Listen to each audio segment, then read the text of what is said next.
Welcome, low ego action heroes. This is Debbie Levitt from Delta CX. We're a full service CX and UX consultancy. Check us out. You've got some time, right? And welcome to our micro lesson on prioritization. It's part of the task analysis series with Superman Larry Marine. I've got my super sweet cans on. I hope you're wearing something appropriate as well. And let's see, we're going to bring Larry in just a moment, but quickly I want to do a couple of things here.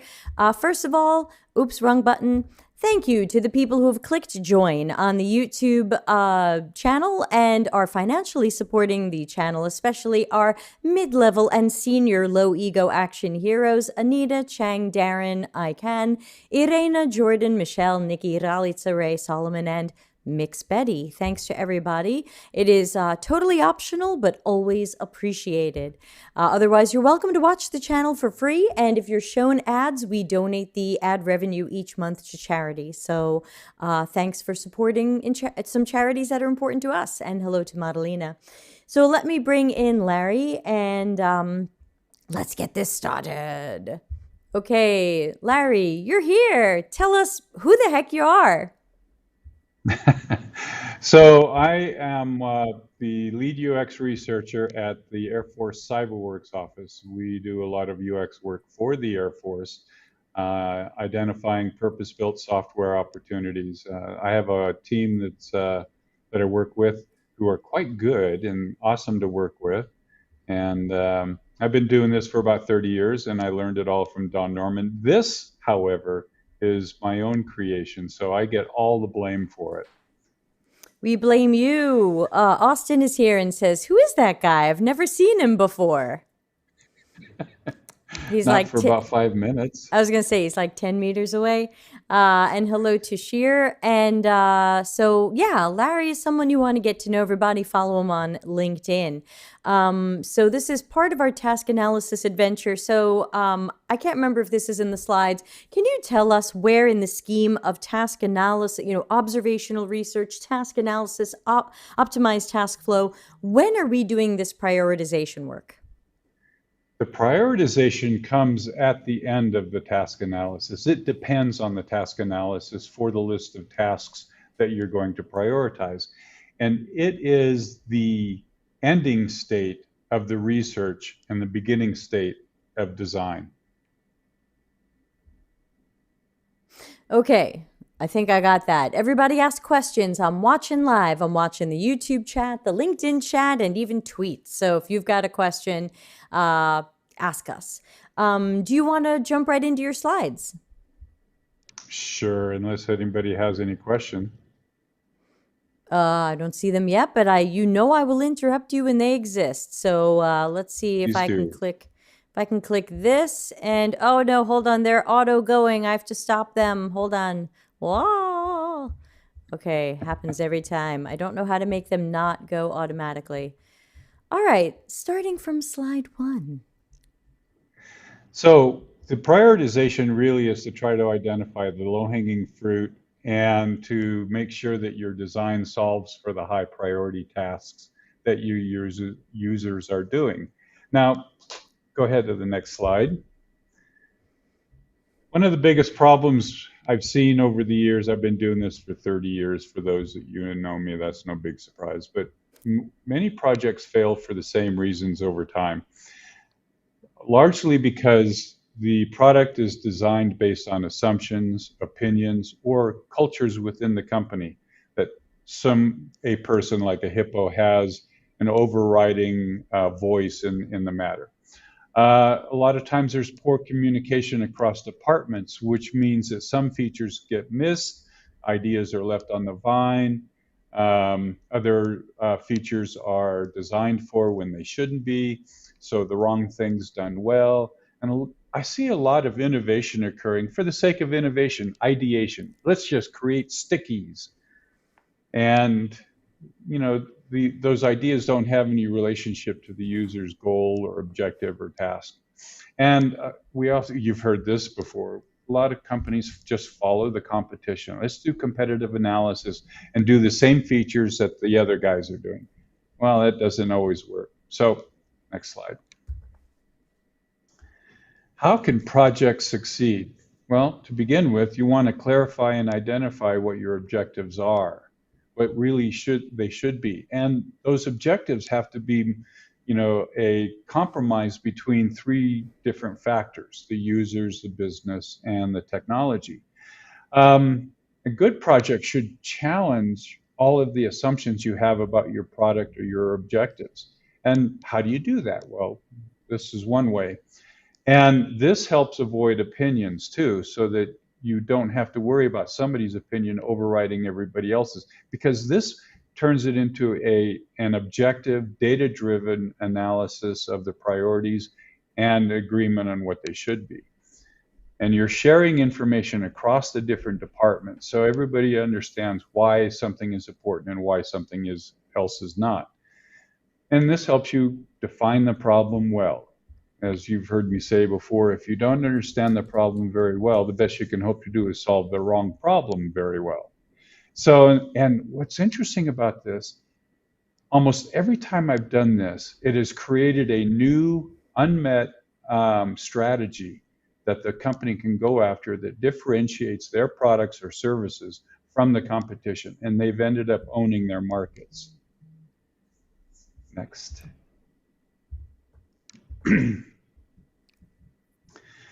So what this really comes down to is shared perspectives.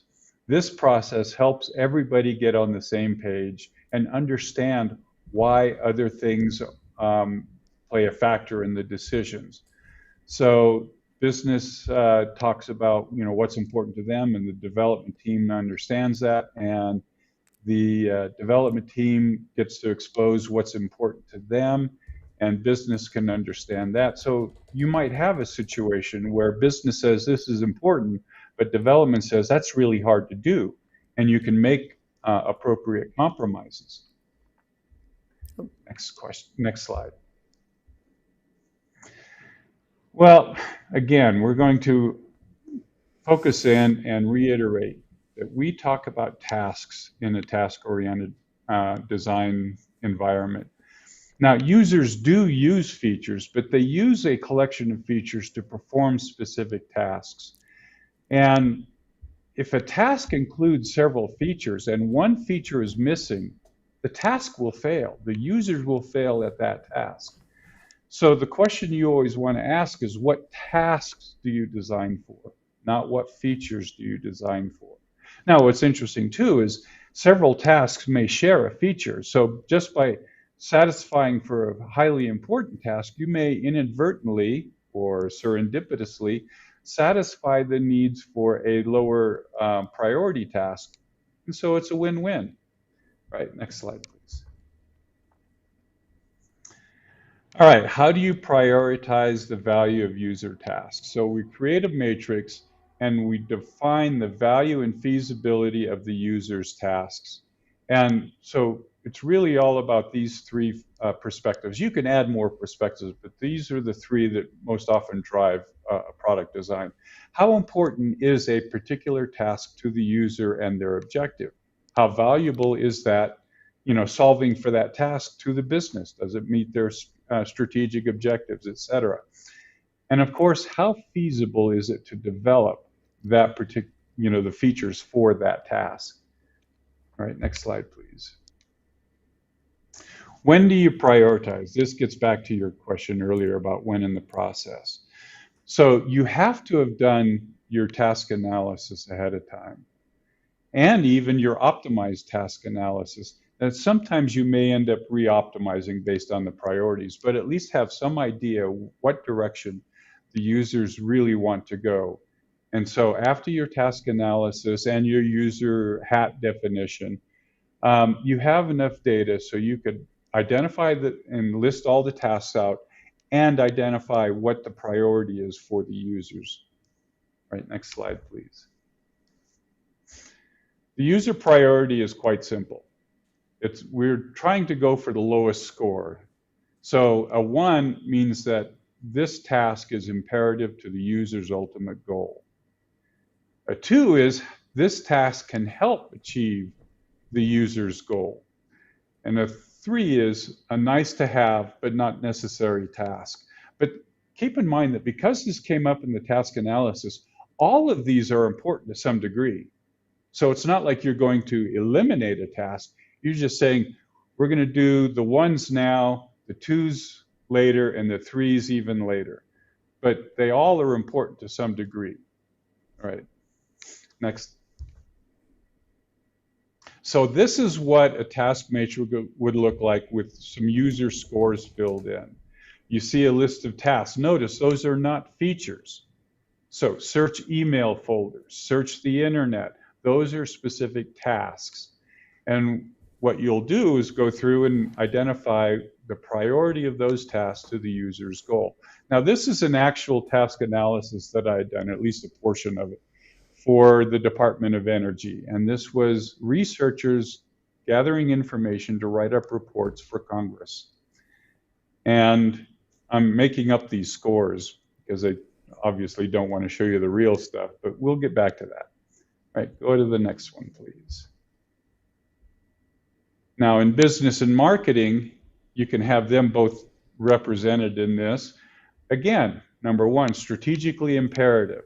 This task has to be addressed for the user, otherwise we don't have a product or service. A two means that this supports the strategy. And a three is nice to have, but not imperative. It's pretty straightforward. All right, next. All right, now technical feasibility, you reverse the values here. Number one means it's easy to build, or you already have that capability. Now, keep in mind that there's a lot of factors that go into this, but let's keep it to 1, 2s, and 3s. I've tried matrices with different levels of scale, 3, 5, 9, 10, and it just doesn't work.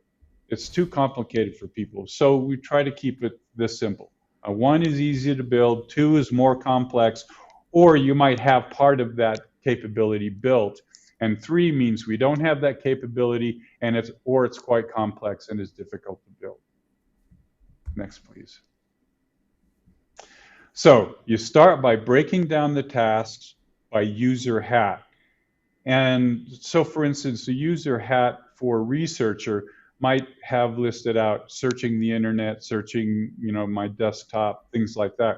Well, the research reviewer might do that same task. So you would list that down by user hat also. But what you may find is the priority of that task for the user researcher or the researcher is different than the priority for the reviewer. And you need to capture that because sometimes there's competition there that you need to identify whether or not you're going to go after that user hat and their task or just this other one. But anyway, break them down by user hat, and it's okay for users to share a task, but you're going to score the tasks differently for each user. Next. And let's also remind everybody that out in the micro lessons playlist, we have a bunch of other videos on task analysis, and one of them was called Task Analysis Personas, which talked more about hats. I believe it was that one where we went into hats. Does that sound familiar? Anyone? Madalena? Larry? I think so. I think so. Anyway, check them all out. Collect them all. So one of the hardest parts about this is to remind all of the people that are joining in on this prioritization meeting that you're going to have is that they need to be open-minded. And it's hard because you've been so conditioned to justifying your existing solution to divorce yourself from that and to be open-minded and think a different way. Because what you're trying to do is come up with a new strategy, or at least make sure that your current strategy is the right strategy. And that means you have to be honest and as unbiased as you can be, and let this see where, just follow where it goes and see where it takes you. And I guarantee the team will be surprised. They always are. All right. So when you do the prioritization, you're not going to be able to do it in one pass. You're going to do each column in 2 passes. The first pass just gets a rough idea of, how important is this to the user. And the second pass, you go through and you get equal distribution of the ones, twos, and threes. So in my example, I have 21 tasks. And that means I'm going to have 7 ones, 7 twos, 7 threes. And for anybody who's interested, it's fairly easy to set up a spreadsheet to count those for you. And so when you do put the numbers in the spreadsheet, it tells you how many you have. Right, next slide. And of course, if anybody wants to learn Excel, go to Excel on Fire on YouTube. That's our friend Oz. Hashtag not sponsored. I got to ask him a question because there's something I want to do, and it should be much easier. I should have He had taught me him do pivot this. tables. He's the best. He's awesome. Yeah. All right, so when you do the scoring, you want to hide the score of the other columns from the people doing their column, because otherwise the scores can influence it. I have seen it. This is where I've learned this a long time ago. I had the user scores showing, and I asked the business people what their scores were, and they mimicked the user scores. So I said, no, let's hide these and go through this again and see what happens. And you only show one column at a time, especially don't show the total score column either, because that influences people. So hide the column scores, and I'll show you how to do this after this presentation. Next. All right, the user scores. The idea here is to get a sense of what is important to the users. And now this actually is more difficult than the other ones are. So your UX team should be doing this ahead of time because it could take all day for the UX team to identify the priorities and especially get equal distribution. So do the scoring, enter it into the matrix, and then hide the scores. And now you're going to discuss the user scores later in the process after the other teams have given their scores so that they understand why the users rate something 1, 2, or 3. But you don't want to start off with that because, again, that can influence the other scores. Next, please. So when you conduct this, you bring this spreadsheet to a meeting of all three perspectives. You'll have the user representatives there, the business, and the tech representatives. And you should have at least 2 of each, except the user. You can represent the user alone. But you should have at least 2 business and 2 tech. I like to keep the meeting small, about 5 to 10 people. I've done it with as many as 20. It takes a lot longer, and you don't get much more out of it because everybody's repeating the same things over and over again. But the point of the meeting is to get everyone talking, not just to come up with a number. And again, hide the user scores when you do the business and marketing scoring. Next slide, please. Quickly, Larry, if I can ask a follow-up question here, and if anybody watching live has a question, I'm watching the chat room. Can you give us an example of some of the roles from business and tech we might want to invite to these? Would these be product managers, marketing managers, software architects, engineering leads, any other roles or titles you might tend to invite? Those are the main ones, yes. Sometimes a vendor that offers a technical expertise might be invited to represent the tech side of things. Sometimes a business partner can be brought in.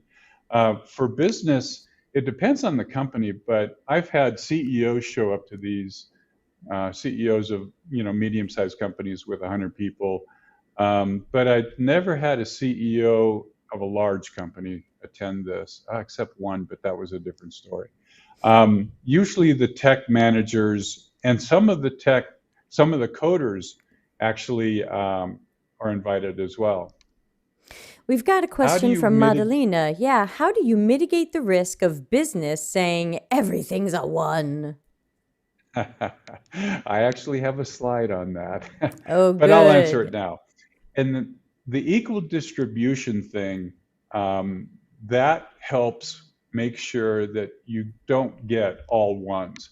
And equal distribution is imperative to this process, because if marketing says everything is a 1, what value is that? So you have to have equal distribution. You have to force it, and that takes a little bit of work to do, but that's why you have the second pass. And it opens up the floor for more discussion.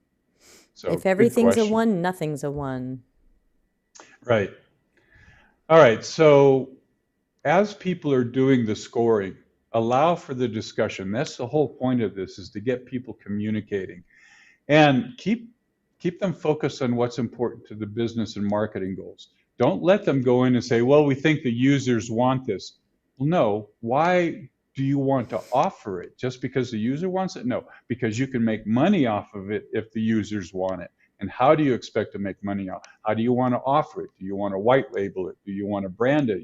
All of these kind of things. So keep them focused on what's important to the business, not to the users or to the technology.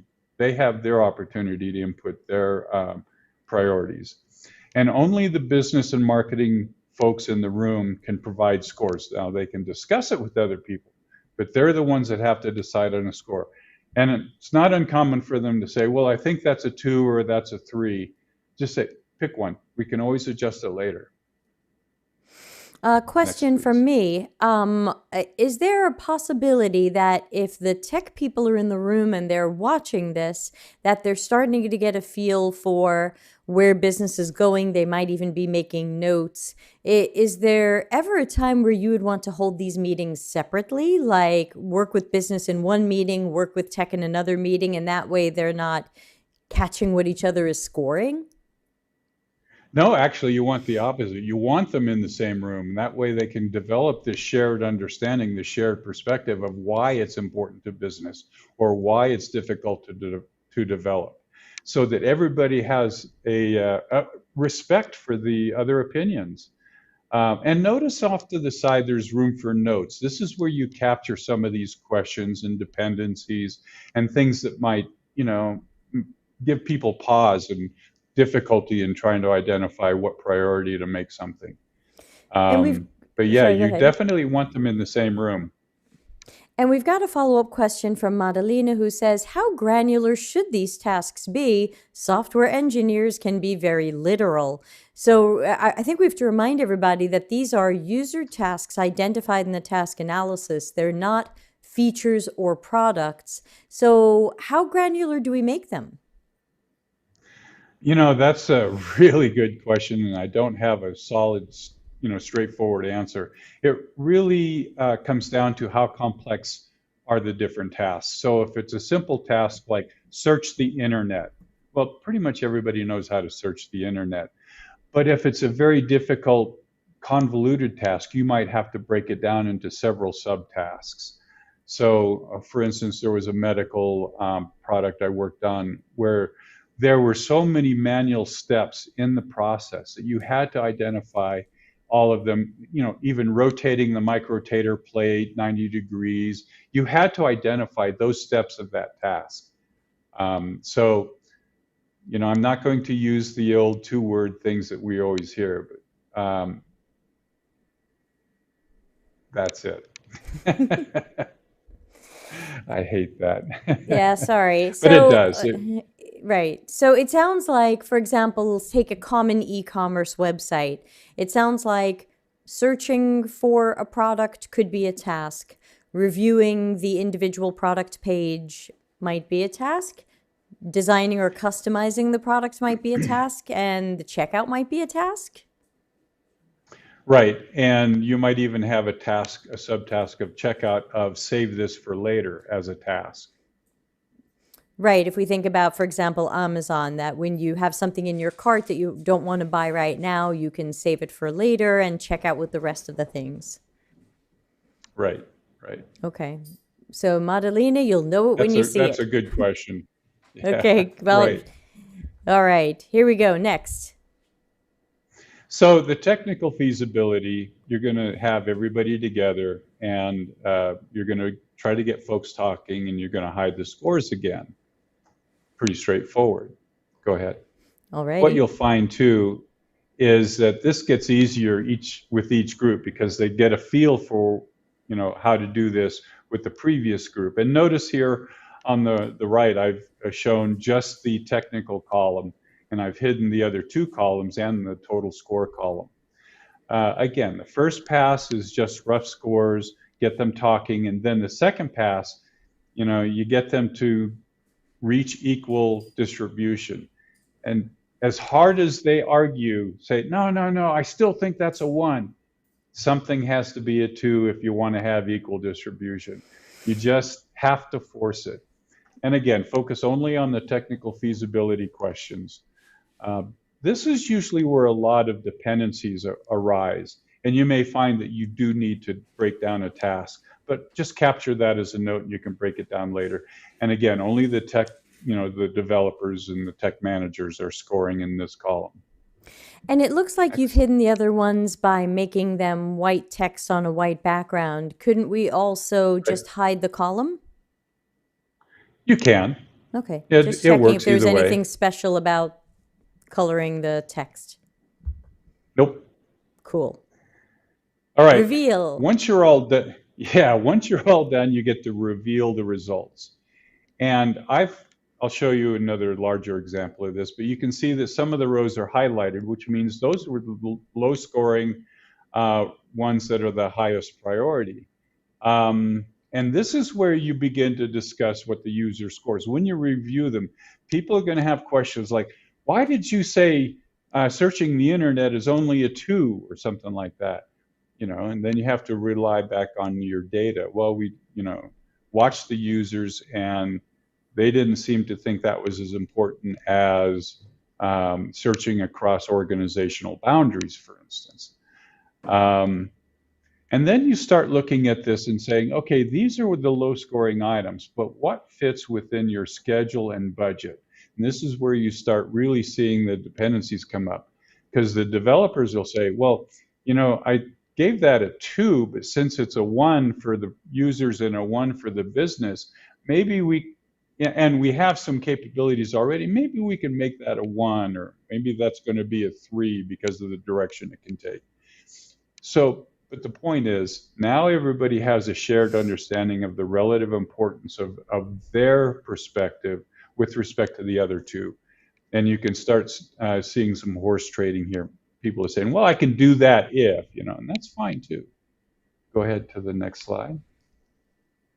This is what it looks like. So what I want to point out is there are some commonalities here that I've seen across different projects. So search across org boundaries at the very bottom. So 1 for the users, a 1 for business, and it's easy to do for the technology. That's a no-brainer. That is low-hanging fruit, and we're going to go ahead and do that. But look at the line just above, the yellow line above it. It's a 1, create working docs. It's a 1 for the users, it's a 1 for business, but it's a 3 for the developers.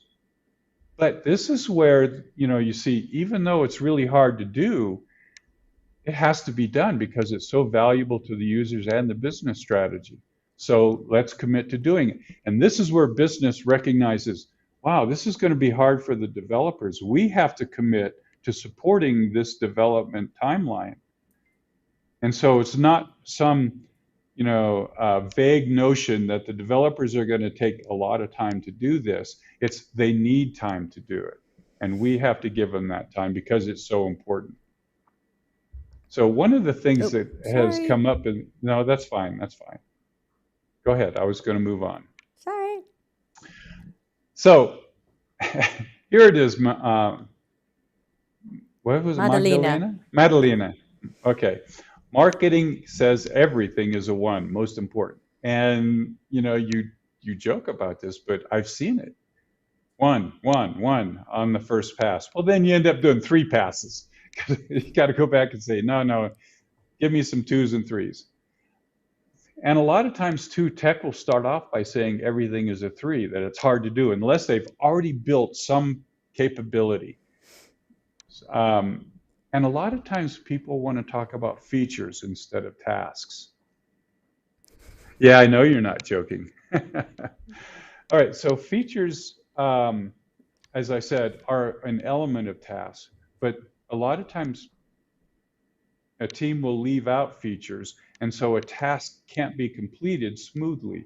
It'll actually induce additional labor or effort on the users in order to complete it. Some other issues that come up are task dependencies. You have to have task A done before you can even begin task B. And you have to recognize those dependencies. And sometimes you have to do a lesser valued task because a higher value task is dependent on that. So you just have to, put that in the pipeline. And would One of you the figure problems that out some we've of these? Sorry to jump in, but would you figure out these dependencies during that meeting and those conversations, or would this be a step you take after that prioritization is done and then someone says, oh, wait a minute, this is actually dependent on this?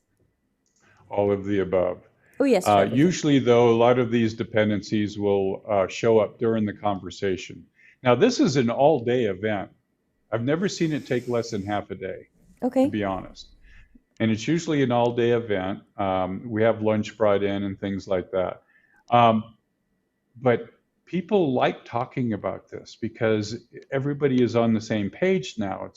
There's no frustration or anything like that. You can be open and honest and share perspectives.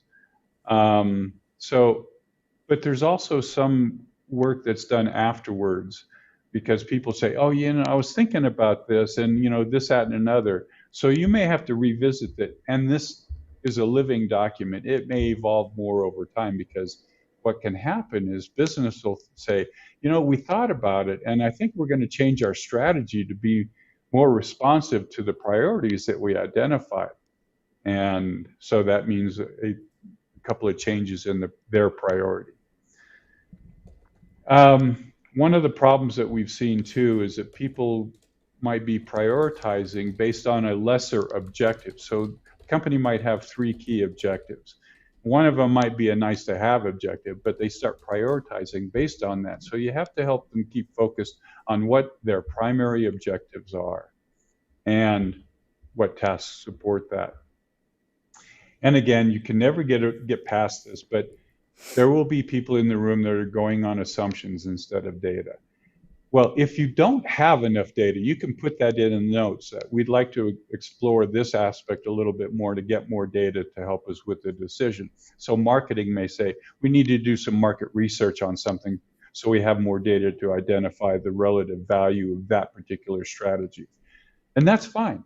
And that's why this is a living document, because people may come back to it and say, okay, we have more data. We're going to take that from a 2 to a 1. And so things have to adjust. All right, next slide, please. All right, so you need to identify, once you've gone through and identified what tasks are important, then it's important to identify what are all of the features that you need, or not, artifacts or knowledge. What are the elements that you need to support each of the high priority tasks? And what you may find is that some of these features also support lower priority tasks. So you may get, bang for your buck and get tasks that are supported just because you've supported a higher priority task. And that's actually good. But again, it's about the tasks, not just the features. Going to put up a question from Madalena.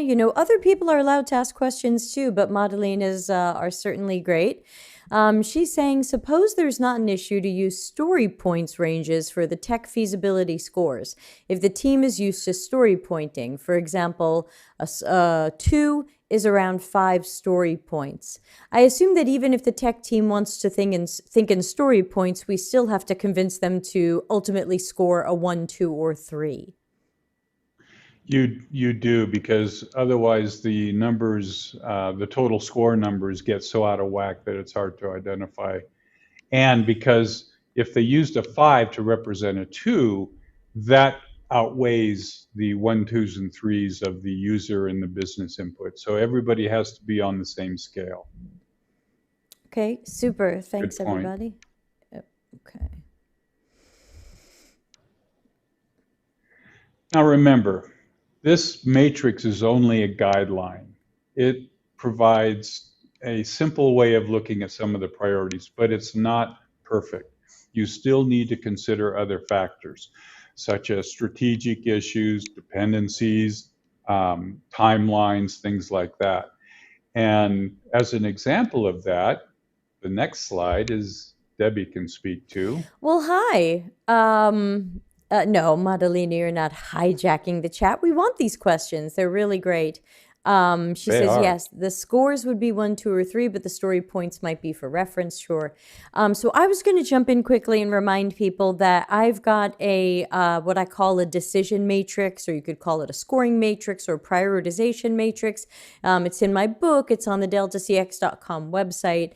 And basically, I tried to come up with a matrix that we might use for really any aspect of our role in what Larry's been presenting. So, for example, if you're having trouble determining what's a 1, 2, or 3, or what you're going to do after all of this stuff, here's how I do it. So, you can rate each of these from 0 to 5, and there's 4 criteria. You can make them into a spreadsheet and have it add up a score for you. I think I even have a thing linked from the website, deltacx.link/decision, where you can play around with some scoring. So the first one is strategy or goal achievement. This is already kind of being covered in this prioritization matrix, in that the business and marketing are deciding it themselves. This is a case where we could be guessing at it, or if we know it, or in this case, we could score it based on how they did. The others I don't think are already accounted for in what Larry's presenting. So the second one is number of people affected. We might change the priority of something if it's a little bit more of an edge case, or if it's a little bit more of a holy cats, this is going to affect every user or almost every user.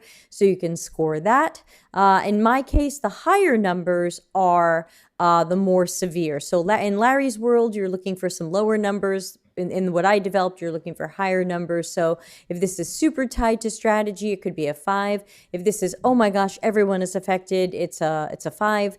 Next is urgency or severity. Is there something about this particular task that is time sensitive? Is it mission critical? Certainly for some industries, would it be life or death? And so that could score a 0. If it's really not on fire, it could score a 5. And finally, my favorite one, so I'm doubling the score, is I call it cost to reverse. You know, most decisions can be reversed with enough time and money, but of course some are extremely expensive. Oops, we built the hotel in the wrong place. Oh, that's going to cost you.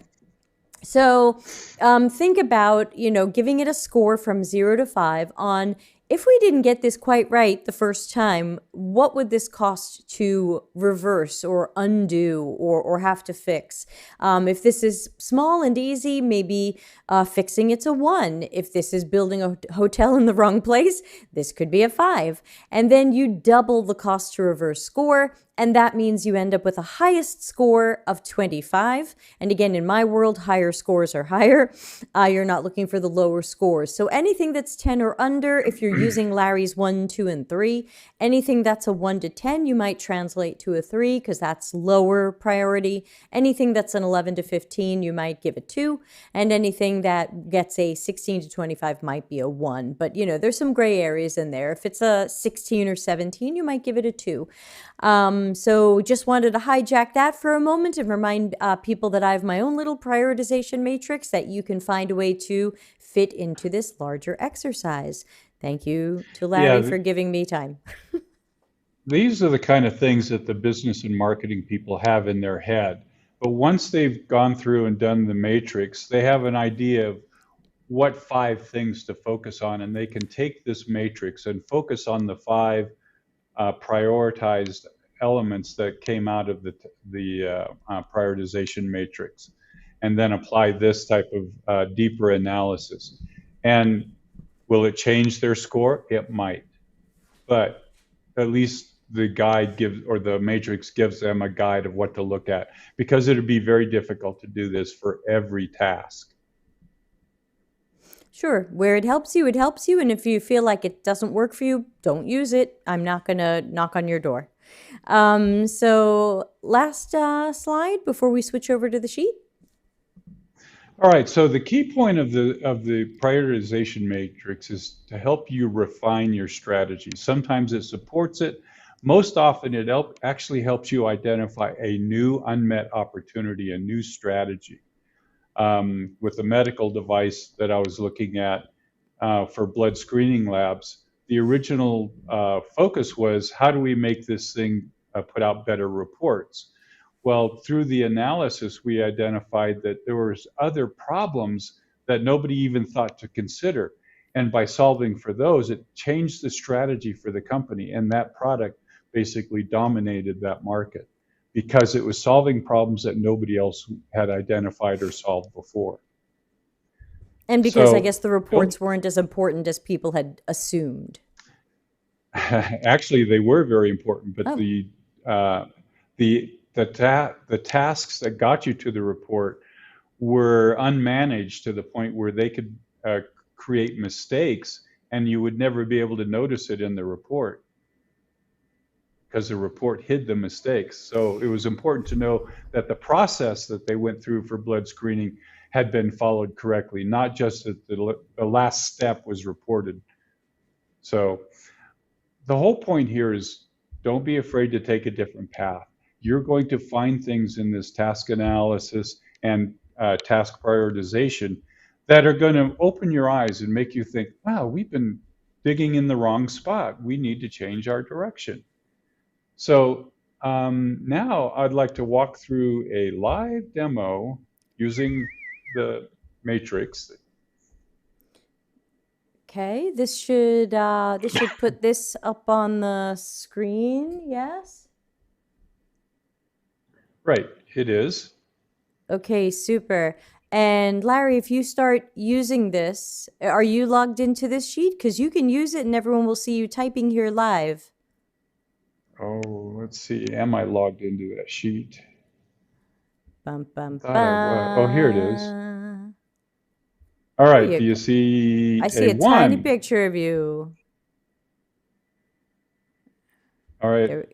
Do I have to Yeah, no, share there's a anything? little Do you delay. see? No, there's a little delay, but then it comes up. Okay. So if I was to just go through and do the, oops, sorry.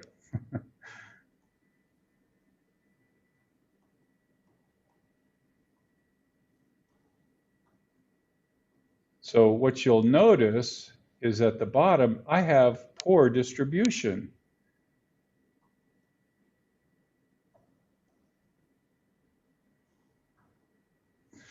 Oh, look, I Uh-oh. don't have enough ones.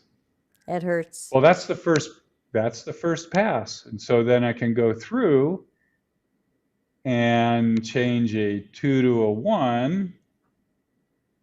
Oh, I'm getting close. And now I need to change a 3 to a 2 because it's hard to change a 3 to a 1. But I can take this and turn it to a 1. Now look, I have equal distribution. So then I go through, and as you pointed out, I just, oops, make the text white. And over here also, so nobody the scores. And then I Hmm. go through the business,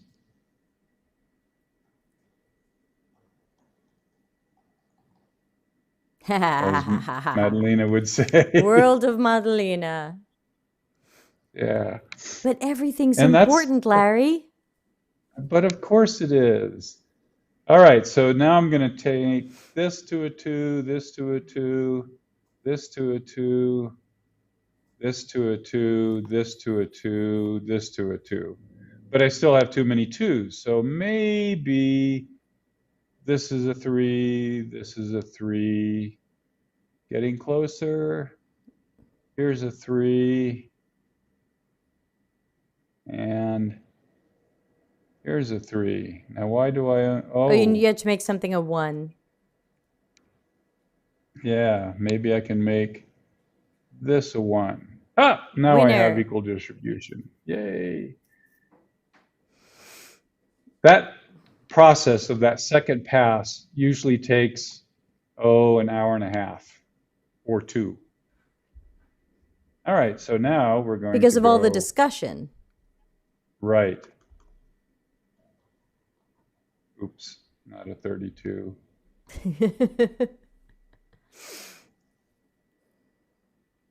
Oh, look at all the 3s that we got. Well, let's make a bunch of them 2s. Uh-oh, now we got to make some of these 1s. Oh, you did it. Oh, I did.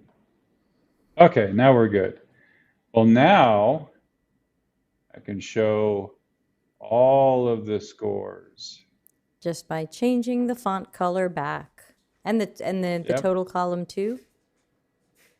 that's next. Yay. Ooh. Oh, so look what we have here. We have a 3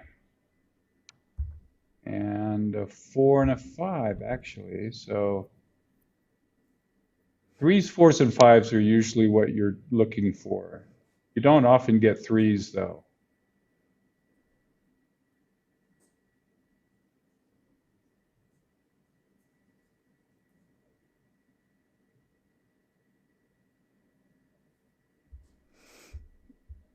Well, I can help you out. I'll And do a couple of these. I'm done. Oops, there's a 5. There. So, as you can see, we've identified 8 potential items that are ripe for prioritizing into the design. So, now that you've got this, this ends your research phase where you do the observations, the task analysis, the user hat definition, and now the prioritization. And now you have the direction you need to go towards solving the user's problems, addressing their tasks, and creating the design. So this begins the design phase.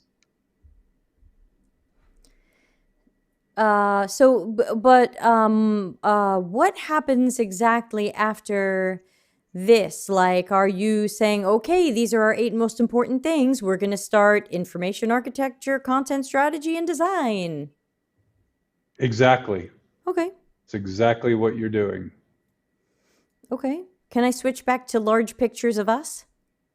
Yes, Okay, let me because do I'm that. so much more important to look at than that spreadsheet, that matrix.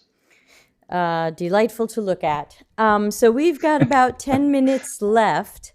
If anybody has any questions, now is your chance. I'm monitoring LinkedIn, YouTube, and tweets. So if anybody has any questions, confusions, concerns, how would you use this? What do we do now?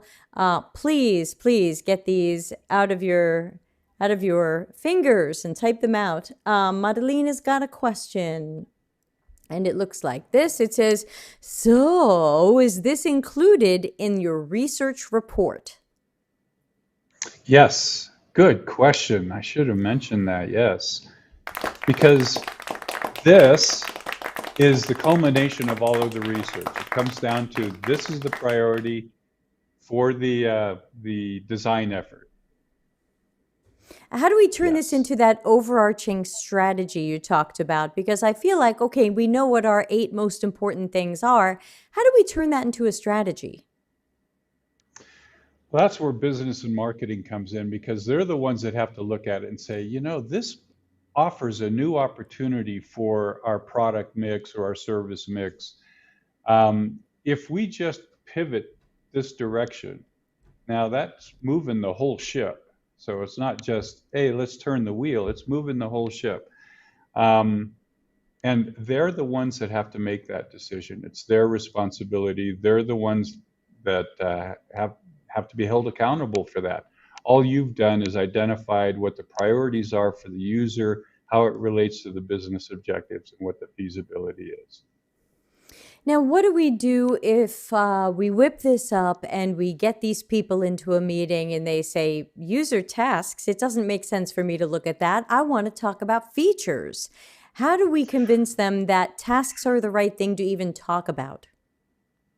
Hopefully, you've done that work ahead of time. That's a really good point. Um, as part of your effort there, you're trying to indoctrinate people into understanding that tasks are more important than features for the users. And so this helps kind of put a fine point on that. These are the tasks. And then you can say, these are the features that support these different tasks. Sometimes you can do that ahead of time and say, of these 21 tasks, here are the 50 features we need to support those. Let's just talk about the tasks, and then we can relate that to the features. But I typically haven't had to do that because I've been talking tasks all along. And it's amazing how many people really resonate with this task-oriented approach, because they realize whenever they're doing something, they're not there to use a feature. Or as Don Norman says, people don't want to use the word processor. They want to write a letter. And a word Oh, word processor is just a processor. feature. Remember the word processor. So does that mean if we're then shifting into designs, is tech then shifting into features and user stories? I'm still trying to make sure I understand how this all connects back to features, because we know that so many teams at our company are going to want to turn this into features or requirements or user stories or all of the above. Right. Now the task descriptions that you've created, in your task analysis help identify the elements of a user story. So user stories can be written from these task descriptions. And so a user story may include features, and that helps the developers understand, the task-oriented nature of it, rather than they're used to features, but they have to be shown another way of writing the user stories so that it's not just justifying a feature, it's solving for a task using features. Thanks. And thanks to Madalena for donating 9 British pounds during the stream with a character bowing and saying thank you.